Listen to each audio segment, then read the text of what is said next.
Ever since Viagra exploded on the market 8 years ago, you can't watch TV without seeing ads for drugs designed to enhance a man's sexual experience. If a free sample is right for you. The growth of these pharmaceuticals has spawned a whole new line of male enhancement products. Their makers call them nutraceuticals, or herbal supplements, and many of these pills suggest extraordinary results. Just ask Smiling Bob. The effective, reliable way to natural male enhancement. He's been grinning from ear to ear. The result, we're told, of a little blue pill called Enzyte. And in just a few short weeks, Bob has a big new swing of confidence. When Smiling Bob first appeared 4 years ago, his company, Berkeley Nutraceuticals, today the largest seller of male enhancement pills, claimed Enzyte would grow your penis up to 41%.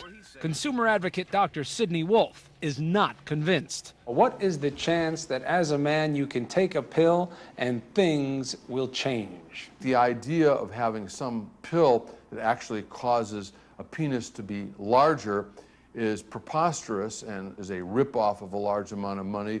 Now those claims have softened, promising simply a firmer and fuller feeling. Male enhancement pills are among the hottest selling products in the $26 billion herbal supplement industry. But how well do any of them work?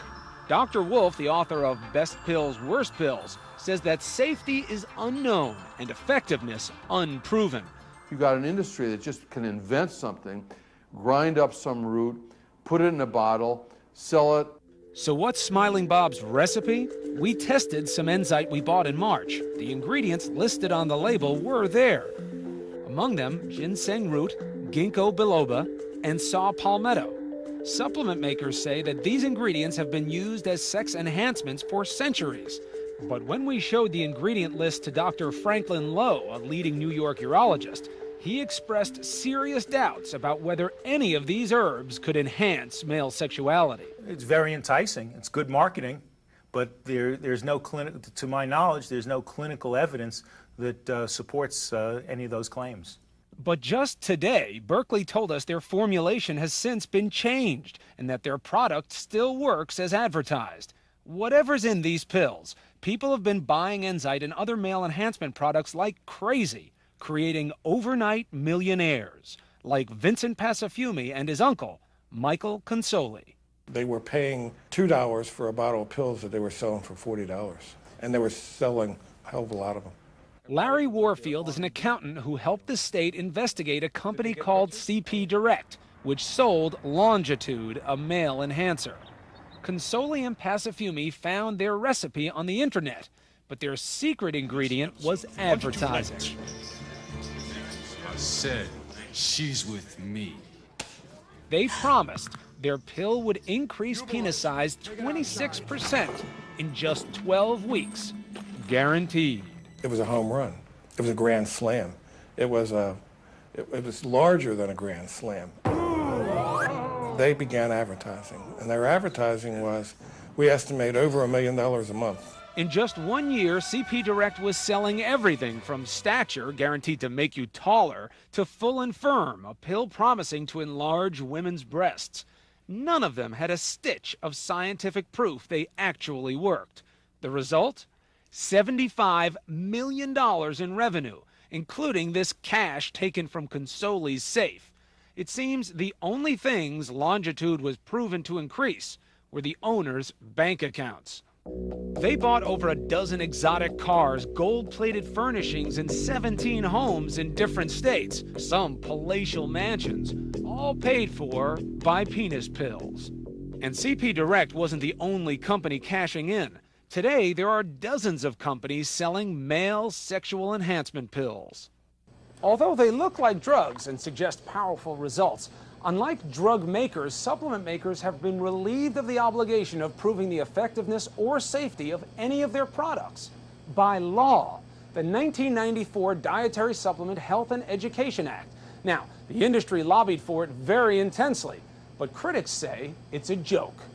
The reason why the industry craved this 1994 law is that they wanted to shut out clearly FDA's ability to require any kind of test for safety, FDA's ability to require any kind of test for efficacy. One of the men behind the bill is Senator Orrin Hatch of Utah, where herbal supplements are a $3 billion industry. There's no question that you're much better off taking dietary supplements if you take quality ones. He has received more than $140,000 in donations from supplement makers since the law passed, and lobbying firms associated with his son have made millions from the industry.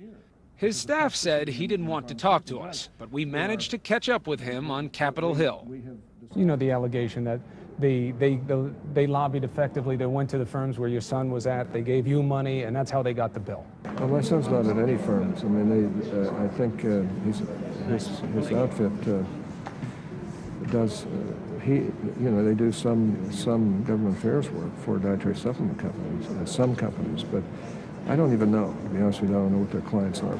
In fact, their clients include more than a dozen herbal supplement makers with billings of more than $2 million. It's hard to point to anything in that law that could be construed as a benefit to anyone other than people like Senator Hatch. Before the law, there were 4,000 herbal supplement products. Since the law, over 30,000. Arizona's Attorney General Terry Goddard is not surprised that CP Direct's bogus penis pills are such big sellers. 500,000 people plus bought the product. What does that mean to you? Hope springs eternal, I'm afraid. Perhaps Americans believe in pills too much. Perhaps they think that they can have their life turned around by something in a bottle. But they certainly were taken advantage of by somebody, and they should have been protected in this instance. In the case of Consoli and Passafume, they were accused of fraud and money laundering. They pleaded guilty and served 3 months in jail. Any question in your mind that these two men knew that that's what they were doing, that this was a scam? No question in my mind. As long as people are willing to believe extravagant claims without any backup, unfortunately, people like this will continue to make money off suckers. Berkeley Nutraceuticals, the makers of Enzyte, were recently raided by the feds. The search warrant was sealed, but the investigation reportedly relates to alleged fraudulent business practices. Company president Steve Warshak called the raid a witch hunt.